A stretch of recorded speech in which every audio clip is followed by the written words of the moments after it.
하다 이런 이야기를 합니다. 사실 남들 앞에 서서 기도하는 것 자체가 굉장히 떨리는 일이죠, 그렇죠? 매번 매주 기도를 해도 장로님들도 기도할 때마다 떨릴 수가 있는데요. 기도를 아무리 아름답게 하려고 해도 내 마음과 생각이 들어가기 때문에 그렇습니다. 기도 가운데 담긴 감사, 기도 가운데 담긴 소원, 기도 가운데 담긴 열정, 기도 가운데 묻어나는 어떤 겸손한 태도, 그것이 그 사람이 어떤 사람인지, 신앙인인지를 그대로 보여줍니다. 바울은 편지를 쓸 때 본론으로 바로 들어가지 않고 항상 감사하다, 그 다음에 내가 이런 기도를 드리고 있다 해서 항상 감사와 기도로 시작하고 있습니다. 그래서 바울이 어떤 사람인지는 바울이 하는 감사와 기도의 내용을 보면 복음 사역자로 살아갔던 바울의 그 속마음들이 그대로 드러납니다. 그래서 바울의 기도를 읽을 때마다 야, 바울처럼 저렇게 기도할 수 있으면 좋은데 하는 그런 마음들이 많이 생깁니다. 오늘은 짧은 시간이지만 복음 사역자로서의 바울의 마음에 나타난 5가지 어떤 다양한 면들을 함께 나누면서 우리가 복음의 사역자로 부르심을 받았으니까 우리의 마음 깊은 곳에서도 그런 5가지의 마음이 있었으면 좋겠다 하는 그런 심정으로 말씀을 전합니다. 첫 번째로 오늘 우리가 복음을 듣는 자뿐만이 아니라 사도 바울처럼 복음을 가지고 세상 속에서 살아가기 위해서는 감사할 수 없는 부분에 대해서도, 세상 사람들이 감사할 수 없는 부분에 대해서도 감사할 수 있는 사람, 감사의 영역이 넓은 사람이 되어야 합니다. 오늘 사도 바울은 본문 8절에서 감사하다는 말로 시작을 합니다. 그러면 도대체 로마 교회 교우들이 로마에 있는 작은 교회, 로마 교회가 바울에게 어떤 은혜를 끼쳤기에 사도 바울에 감사하다 말했을까? 우리 8절 말씀을 좀 봐주시기 바랍니다. 8절에 보면 먼저 내가 예수 그리스도로 말미암아 너희 모든 사람에 관하여 내 하나님께 감사함은 누구의 믿음이? 로마 교회 교우들의 당신들의 믿음이 온 세상에 전파됐기 때문에 감사하다 이렇게 이야기를 하고 있습니다. 평범한 내용처럼 보이지만 사실은 로마서 사도 바울 하면 사도 바울을 대표하는 서신이 무슨 서신입니까? 로마서죠, 그렇죠? 로마서 하면 사도 바울이고 사도 바울 하면 로마서가 떠오를 정도로 로마서는 대단한 영향력을 미쳤던 서신입니다. 근데 한 가지 우리가 잊고 있는 사실은 로마에 있는 교회는 사도 바울이 세운 교회가 아닙니다. 바울이 아닌 어떤 이에 의해서 베드로가 세웠다고 얘기를 하지만 어떤 이에 의해서 세워진 교회로 바울이 로마 교회를 세우는 일에 어떤 기여를 한 것이 없습니다. 그러니까 로마서는 대단한 서신이지만 사실은 로마서가 쓰여진 것은 사도 바울하고 별로 인연도 없고 본인이 복음의 씨앗을 뿌리지 않은 교회에 보낸 편지가 가장 위대한 편지가 되었다는 것은 놀라운 사실입니다. 로마 교회 교인들의 믿음이 온 세상에 전해졌다고 바울이 그 일 때문에 개인적인 이익이나 혜택을 누리고 명성을 누릴 수 있는 그런 상황은 아니라는 겁니다. 오히려 복음 사역자인 사도 바울의 마음속에 내가 세우지 않은 그 교회가 로마 제국의 수도에 세워졌다는 것을 시기하거나 조금이라도 탐탁치 않게 여기는 마음이 있었다면 감사를 할 수 있을까요? 감사할 수가 없죠. 조금이라도 경쟁하거나 시기하는 마음이 있었다면 감사할 수가 없습니다. 오늘 우리는 살아가면서 행복의 조건이 많아져야 행복하고 감사할 것이라고 그렇게 생각을 합니다. 인간적으로 보면 맞는 말 같은데 신앙의 견지에서 보면 불신자들의 생각이지 신앙인들의 생각은 아닙니다. 오늘 복음을 믿는 자, 이제 복음을 믿을 뿐만 아니라 복음을 가지고 한평생을 살아야 하는 복음 사역자의 생각들은 달라야 됩니다. 행복의 조건이 많아져서 행복한 것이 아니라 세상 사람들이 감사할 수 없는 영역에 대해서도 그것에 대해서도 무엇을 할 수 있어야 돼요? 감사하고 행복해 할 수 있는 그런 능력이 있어야 됩니다. 그것이 복음의 능력이고 감사하는 그 능력, 영역이 넓어질 때 오늘 우리들이 사도 바울처럼 복음의 사역자로 살아갈 수 있는 것입니다. 오늘 우리의 삶 속에 만족되지 않는 부분들이 참 많이 있는데요. 그런 부분에 대해서도 우리가 감사할 수 있는 여러분과 저 되기를 바랍니다. 두 번째로 얼굴도 보지 못한 그런 사람들을 위해서도 기도할 수 있는 그 마음이 복음 사역자의 마음입니다. 친척이기 때문에, 친구이기 때문에, 나에게 잘하기 때문에, 우리 교회 교인이기 때문에 기도하는 것이 아니라 얼굴도 모르는 사람을 위해서도 그리스도 안에 있기 때문에 기도할 수 있는 그 마음이 복음 사역자의 마음입니다. 오늘 본문 9절에 보면 사도 바울이 이렇게 말합니다. 내가 심령을 다해, 원어로 보면 성령이죠. 내가 혼을 다해서 섬기는 하나님이 나의 증인이 되시거니와 내가 거짓말하지 않는다는 말입니다. 항상 기도할 때마다 로마 교회 교우들을 기억하고 있다, 이렇게 말씀하고 있습니다. 그래서 사도 바울이 항상 기도하고 있다는 것은 기도할 때마다 항상 기도한다는 그런 의미가 문자적인 의미라기보다는 생각날 때마다, 기도할 때마다 로마 교우들을 생각이 나면 그들을 위해서 기도하고 있다, 이렇게 이야기하고 있는 겁니다. 요즘 이제 소셜 미디어 그걸 통해서 사람들이 가까이 있지 않으면서도 이렇게 맨날 얼굴을 보지 않아도 멀리 있는 분들과 페이스북을 합니다. 그래서 옛날에는 만나지도 못했던 초등학교 친구들, 또 한국에 멀리 떨어져 있는 외국에 나가 있는 분들하고도 친밀하게 교제를 나눕니다. 그래서 페이스북을 하시는 분들은요, 만나는 분들이 세계적으로 만납니다. 그렇지만 그런 걸 안 하면 그냥 얼굴로 보는 사람들과만 이렇게 친교를 나누게 됩니다. 오늘 신앙의 세계에서 얼굴을 직접 보지 못해도 옆에서 살고 있는 것처럼 사람과 사람을 이어주고 교우들과 교우를 이어주는 것이 무엇일까? 그것은 기도입니다. 그래서 사도 바울이 얼굴 한번 보지 못한 로마 교회 교우들을 보고 싶어하고 또 그들에게 찾아가서 복음의 풍성한 내용을 전하고자 하는 소원은 기도 가운데 생긴 겁니다. 바쁜 일정 가운데서도 로마 교회를 생각을 하고 그들의 얼굴을 보고 싶어 했고 또 그들에게 복음의 내용을 전하고자 했던 것은 사도 바울이 기도 속에서 로마 교우들과 항상 신앙의 교제를 나눴기 때문에 그렇습니다.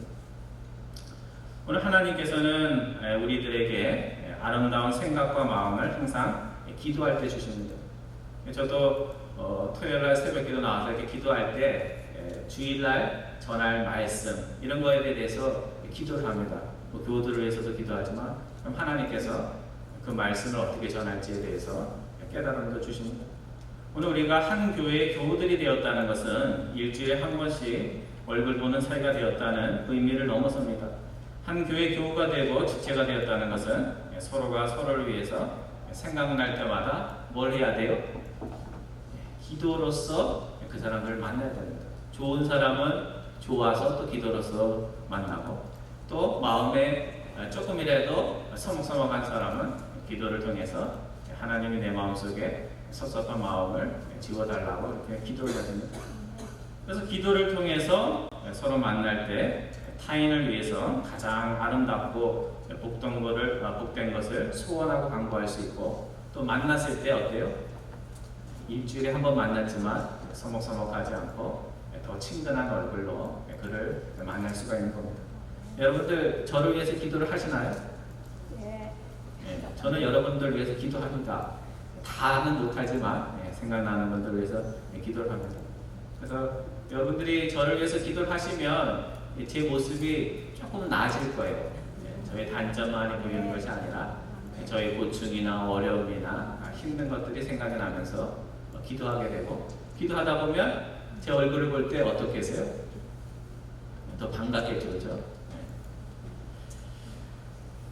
세 번째로 기도의 응답이 늦어질 때도 복음 사역자는 하나님의 때를 기다리면서 기도를 합니다. 그러니까 복음 사역자의 마음속에 하나는 기도를 하되 기도의 응답이 없을 때도 어떻게 한다고요? 하나님의 뜻을 기다리면서 기도를 합니다.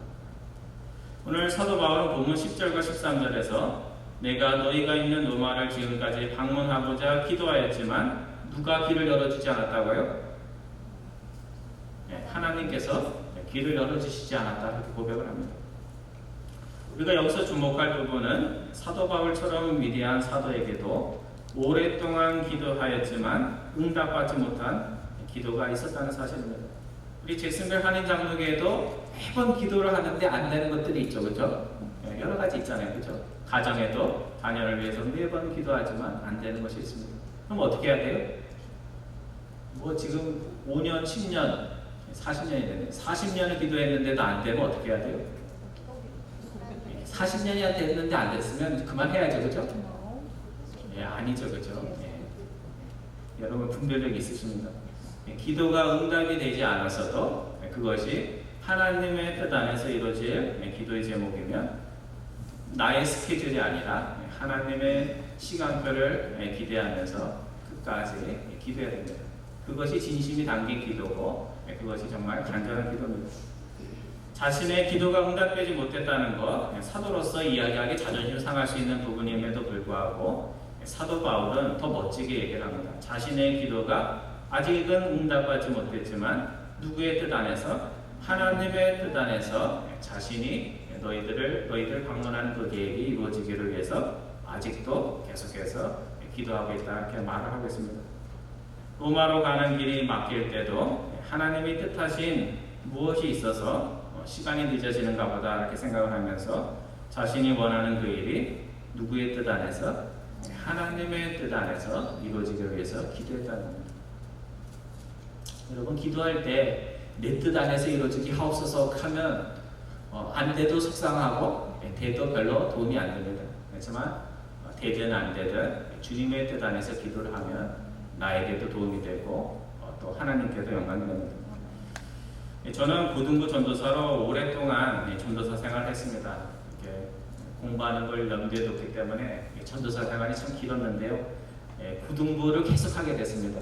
고등부를 잘하는 것도 아닌데 어떻게 하다 보니까 전에 고등부 했으니까 또 고등부하고 그래서 고등부를 오래 했는데 중고등부에서 중요한 행사가 수련회입니다. 여름에 가는 수련회, 여름 수련회가 더 중요하고 또 겨울에 수련회. 그래서 두 차례 하는데 수련회를 어떻게 하느냐에 따라서 아이들의 신앙이 달라집니다. 그래서 언제 예수님을 만나냐면 수련회 때 만납니다. 그 수련회 때 예수님을 못 만나면 이렇게 신앙이 안 자라는 아이들이 많습니다. 사실 어른들도 마찬가지입니다. 그래서 수련회 가기 전에 교사들과 학생 임원들이 따로 모여서 여름 수련회를 위해서 기도합니다. 행사만 짜는 것이 아니라 기도를 한 달이고 몇 개월 동안 계속합니다. 오늘 우리 교회에서 하는 모든 행사 가운데 회의도 해야 되지만요, 기도를 열심히 하셔야 됩니다. 그렇게 하면 행사도 잘 될 뿐만 아니라 그걸 통해서 신앙이 자랍니다. 처음 기도할 때는 어떤 기도를 하냐면요, 작년에 50명 갔으니까 올해는 60명 가게 해 주옵소서 하면서 열심히 기도를 합니다. 왜? 많이 가면 갈수록 성공한 수련회라고 생각이 들기 때문에 그렇습니다. 근데 기도를 하면 할수록 그 첫 번째 기도 제목은 사라지고 나중에는 뭐라고 기도를 하냐면 숫자를 떠나서 한 학생이라도 그리스도를 더 만날 수 있게 하는 그런 수련회가 되게 해달라고 기도를 하게 됩니다. 기도를 하면 할수록 뭐가 바뀌어요? 기도의 강도와 소원과 내용들이 바뀝니다. 여러분 멋진 신앙인으로 살고자 한다면 꼭 기도를 하셔야 됩니다. 성경 공부만 해서도 안 되고 교회 와서 뭐 봉사나 친교만 하면 안 되고 뭘 해야 돼요? 집에서도 기도하고 교회에서도 기도하고 함께 모여서 기도하셔야 됩니다. 기도를 통해서 여러분의 삶의 소원이 바뀌고 신앙의 소원이 바뀌어야 여러분의 신앙이 더 깊어지는 겁니다. 오늘 여러분과 제가 기도를 통해서 기도의 내용이 달라지고 또 기도의 내용이 달라짐을 통해서 신앙인의 모습이 달라지고 또 신앙의 모습이 달라짐을 통해서 삶의 현장 속에서 살아가면서도 삶의 모습도 달라지는 여러분과 저 되기를 바랍니다. 네 번째로는 복음 사역자의 마음은 복음의 좋은 것을 혼자서 갖고 있는 것이 아니라 서로 나눠서 먹는 것만 나누는 게 아닙니다. 음식만 나누는 것이 아니라 복음 안에서 내가 누리고 있는 선한 것들을 나눠서 나도 better 크리스찬이 되고 저 사람도 better 크리스찬이 되고 stronger 크리스찬이 될 수 있도록 서로 인커리지 하는 것입니다.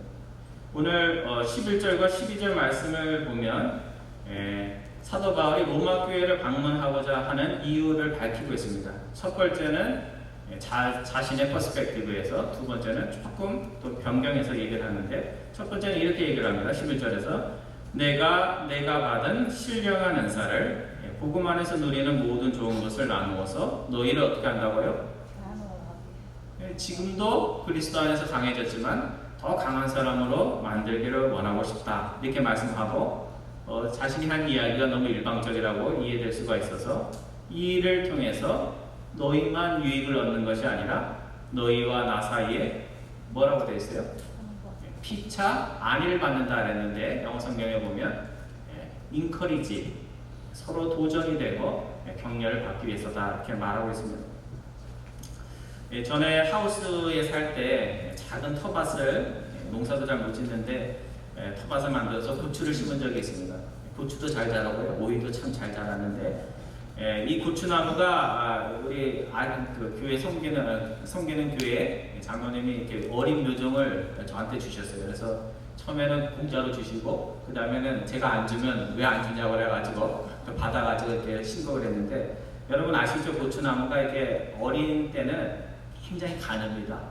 톡 건드면 꺾일처럼 굉장히 가늡니다. 그래서 그냥 심겨놓기만 하면 새들이 오거나 비바람이 세차게 불면 그 다음날 가보면 고추 줄기들이 부러져 있을 때가 있습니다.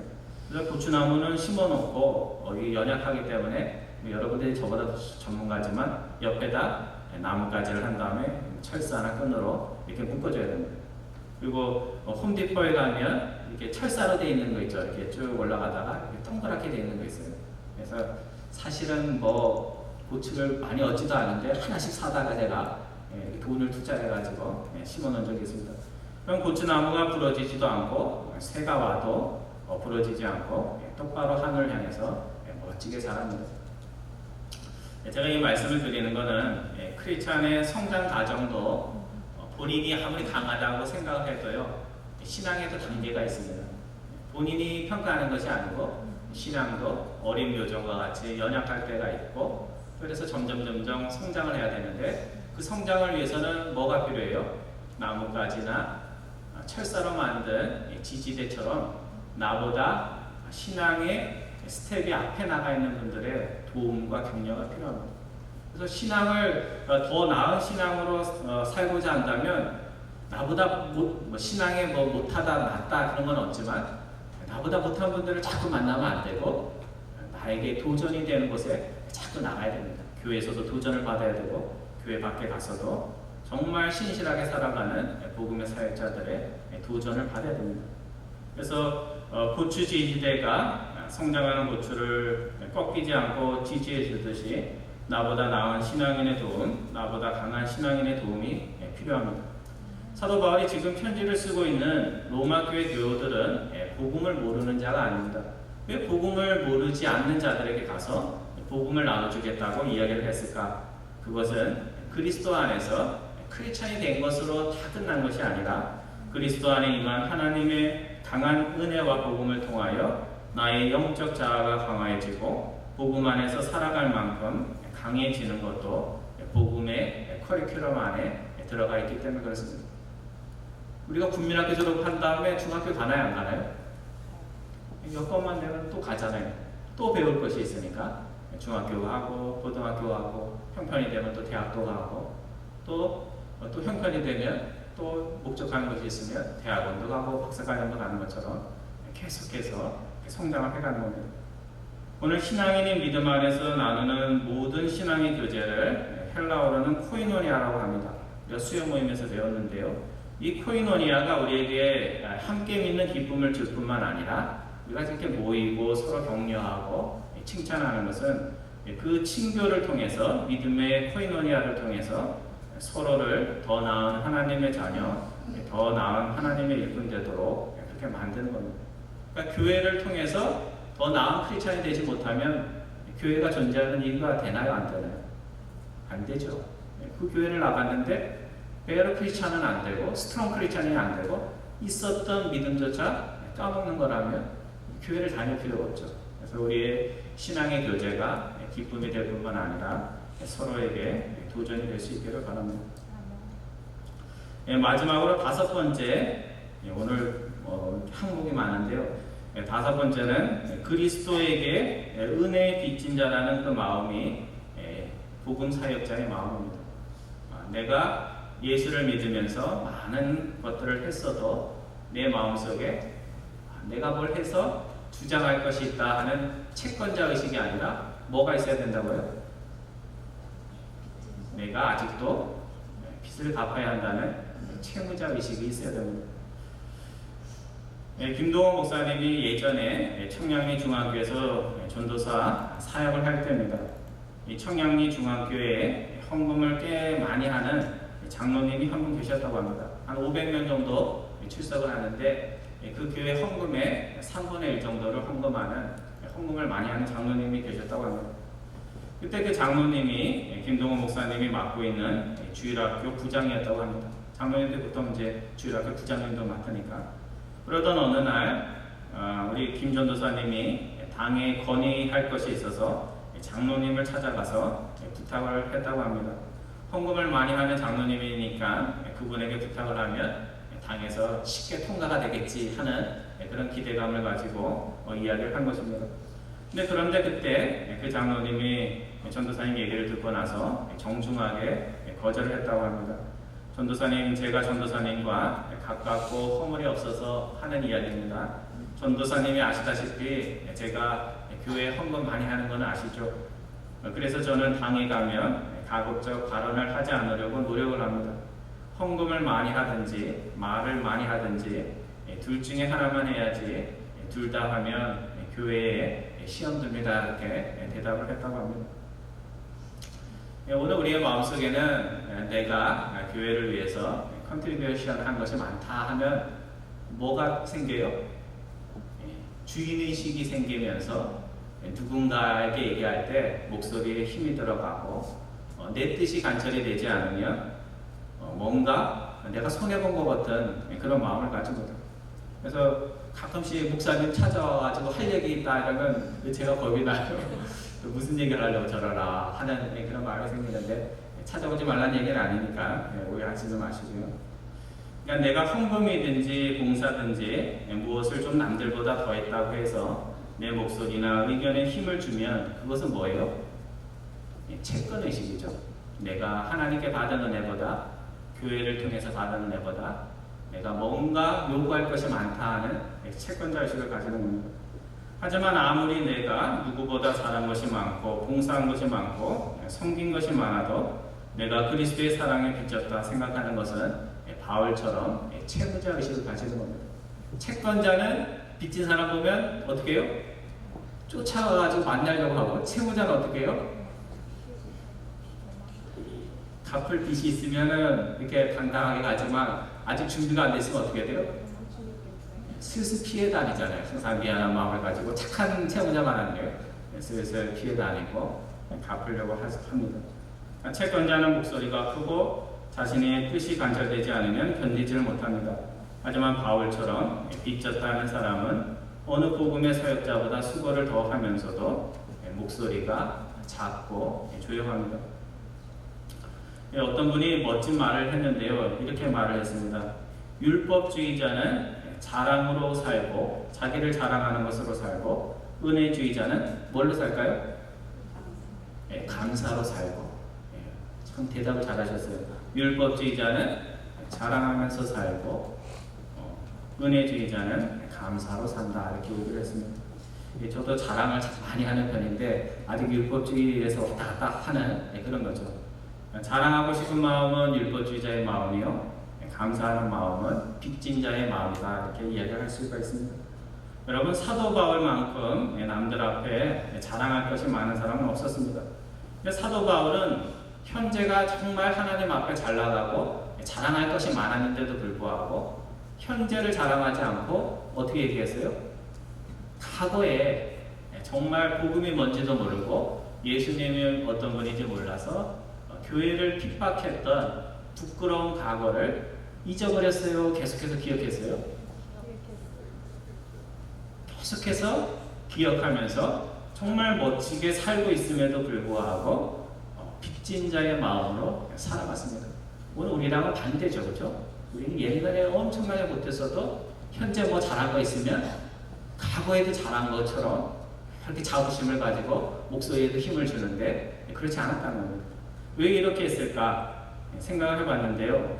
채권자의 자신감과 오만함이 아니라 채무자의 미안한 마음과 겸손함으로 갚을 수 없는 하나님의 은혜, 하늘보다 높고 바다보다 넓은 그리스도의 은혜를 잊지 않고 기억하며 살기 위해서 스스로에게 엄격하게 그렇게 한 것입니다.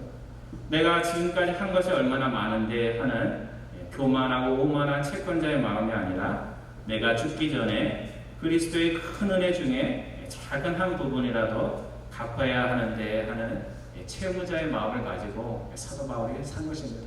여러분 어떠세요? 내가 40년 동안 교회를 지켰다 하는 그런 어떤 자부심이 많습니까? 아니면 40년 동안 교회에 있으면서 내가 더 많이 봉사했어야 되는데 내가 그러지는 못했네 하면서 내가 죽기 전에, 죽는 거는 안 되죠, 그렇죠? 죽기 전에 조금이라도 더 하나님께 은혜에 감사해야 되는데 하는 그런 마음을 가지십니까? 오늘 짧은 말씀 속에, 시간 속에 5가지 복음 사역자의 마음을 이야기를 했습니다. 너무 많아서 다 기억이 안 나시죠? 제가 정리해 드릴게요. 첫 번째는 참 복음의 사역자의 마음은 감사할 수 없는 것도 감사할 수 있어야 됩니다. 전에는 불평했던 것도 감사의 제목으로 바꿀 수 있어야 됩니다. 두 번째 복음 사역자의 마음은 얼굴도 보지 못한 사람들을 위해서도 기도할 수 있어야 됩니다. 그냥 얼굴로 만나는 것이 아니라 뭘로 만나야 돼요? 기도 속에서 우리 교우들을 만날 수 있어야 됩니다. 그 다음에 세 번째는 내 세상 욕심을 위해서 기도하지 않고 누구의 뜻 안에서 내 뜻만 내서는 것이 아니라 하나님의 뜻 안에서 끊임없이 쉬지 않고 기도할 수 있어야 됩니다. 네 번째, 서로가 서로에게 고추나무의 지지대처럼 신앙의 선생님도 되어주고 학생이 되어서 서로가 서로를 더 강한 사람으로, 신앙의 사람으로 붙들어줘야 됩니다. 그럼 마지막으로 내가 받아야 할 것 받지 못했다는 불만찬 채권자의 마음이 아니라 죽기 전에 조금이라도 은혜의 빚을 갚고자 하는 채무자의 의식이 오늘 우리의 마음속에 있어야 됩니다. 오늘 사도 바울뿐만 아니라 여러분과 저희가 복음사역자의 그런 마음을 가지고 살아갈 때 하나님께서 여러분과 저에게 지금까지와는 다른 신앙의 모습, 삶의 모습들을 만들어 주실 것입니다. 기도하겠습니다.